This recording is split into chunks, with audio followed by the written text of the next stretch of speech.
یعنی جب یہ کہا جاتا ہے کہ اللہ ایک چھپا ہوا خزانہ تھا، کنت کنزا مخفیہ، تو یہ اگر تم اپنی زندگی میں ڈھونڈنا چاہو تو وہی کیفیت کا نام ہے جب تمہارے دل پر 1,80,000 جالے ہیں، تمہارا خزانہ بھی چھپا ہوا ہے، اس کا بھی چھپا ہوا تھا، اس کی بھی شرح ہوئی، تیری بھی شرح ہونی ہے،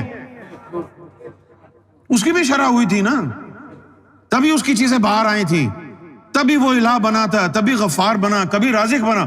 وہ نہیں آتی باہر تو سب کچھ اندر ہی رکھا رہتا نا۔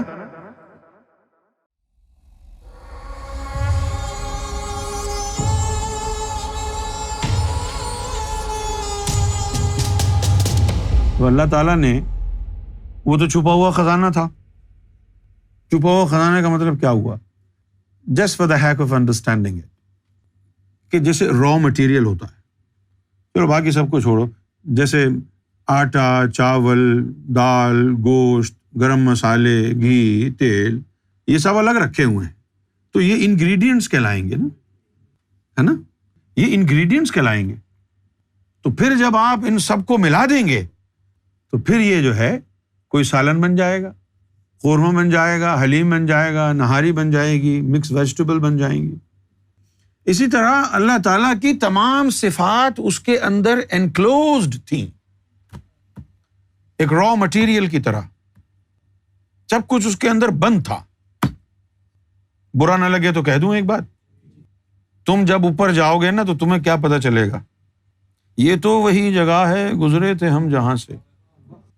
یعنی جب یہ کہا جاتا ہے کہ اللہ ایک چھپا ہوا خزانہ تھا، کنت کنزا مخفیہ، تو یہ اگر تم اپنی زندگی میں ڈھونڈنا چاہو تو وہی کیفیت کا نام ہے جب تمہارے دل پر 1,80,000 جالے ہیں، تمہارا خزانہ بھی چھپا ہوا ہے، اس کا بھی چھپا ہوا تھا، اس کی بھی شرح ہوئی، تیری بھی شرح ہونی ہے، اس کی بھی شرح ہوئی تھی نا، تبھی اس کی چیزیں باہر آئی تھیں، تبھی وہ الہ بنا تھا، تبھی غفار بنا، کبھی رازق بنا۔ وہ نہیں آتی باہر تو سب کچھ اندر ہی رکھا رہتا نا۔ اسی طرح تیرا دل بھی ایک چھپا ہوا خزانہ ہے، دل دریا سمندروں ڈونگے، کون دلاں دیے جانے ہوں۔ دل جو ہے دریا اور سمندر سے زیادہ گہرے ہیں، تم کو کیا پتا دل کیا ہے؟ تو دل کی تعریف میں اللہ نے کیا کہا؟ قلب مومن عرش اللہ۔ اوئے ہوئے ہوئے، یہ کوئی چھوٹی چیز نہیں ہے۔ دل کا پوٹینشل جو اللہ نے بیان کیا ہے وہ کیا ہے؟ It's a dwelling of God. دل کا پوٹینشل کیا ہے؟ یہ ہے کہ وہ رب کا گھر بن سکتا ہے۔ دل صرف اس گوشت کے لوتھڑے کو نہیں کہتے، ایک مخلوق ہے فرشتے جیسی، لمبی تڑم۔ دل کی مخلوق کتنی بڑی ہے معلوم؟ دل کی مخلوق تیری شکل میں، ہاں، اتنی بڑی ہے کہ زمین پر اس کے پاؤں ہیں، عرش پر اس کا سر لگا ہوا ہے۔ یہ ہے لطیفہ قلب۔ تبھی تو کنیکشن جڑتا ہے تیرا، جب یہاں سے لے کر عرش تک تیرا سر جائے گا تبھی تو کنیکشن جڑے گا۔ اور پھر جب وہ کرتا ہے اللہ اللہ، تو عرش الہی پہ جو مینار ہیں وہ لرزنے لگ جاتے ہیں۔ وہ تو صرف مینار ہے، یہ تو پورا عرش ہے۔ کل ایک بندہ پوچھ رہا تھا کہ بھائی کیا مدد لی عیسیٰ موسیٰ سے؟ او عیسیٰ موسیٰ کی مدد تو بعد میں جائے گی، خزانے سے کس نے نکالا؟ خزانے سے کیسے آیا باہر؟ تھوڑا تھوڑا شہد لگاتا ہوں میں روزانہ، تھوڑا شہد ہی کافی ہے۔ تو آج ایک بات سمجھ میں آ گئی نا آپ کو کہ وہ بھی چھپے ہوئے خزانے میں تھا، وہ بھی باہر آیا نا، تو یہ تیرا خزانہ بھی چھپا ہوا ہے نا۔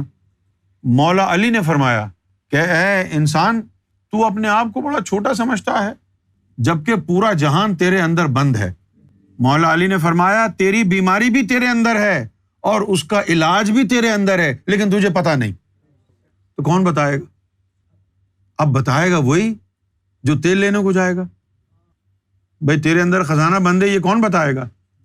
کہ جس کا اپنا خزانہ آزاد ہوگا، جس کو تیرے اندر کیا چھپا ہوا ہے وہ کیسے پتا چلے گا جب اس کے اندر جو چھپا ہوا ہے وہ نہیں پتا چلا اسے؟ تو اب کیا ہوا حال پھر؟ ایک تو یہ ہو گیا یہ خزانے سے باہر، ٹھیک ہے نا، وہ جو عیسیٰ تھا، الیاس تھا، ادریس تھا، وہ تو خزانے سے باہر نہیں آئے نا. بھئی یہی فرق ہے. اب یہ فرق کیوں ہے؟ یہ خزانے سے باہر ادھر آیا اور وہ خزانے سے باہر ادھر جائیں گے کہ ہم ادھر اپنے خزانے سے باہر نکلیں گے جب وہ سامنے بیٹھا ہوگا. یہ فرق ہو گیا. خزانے سے اس کو بھی نکالا گیا، خزانے سے ان کو بھی نکالا جائے گا. فرق یہ ہے کہ یہ یہاں نکلا، وہ وہاں نکلیں گے. نکالنے والا تو کوئی ہے.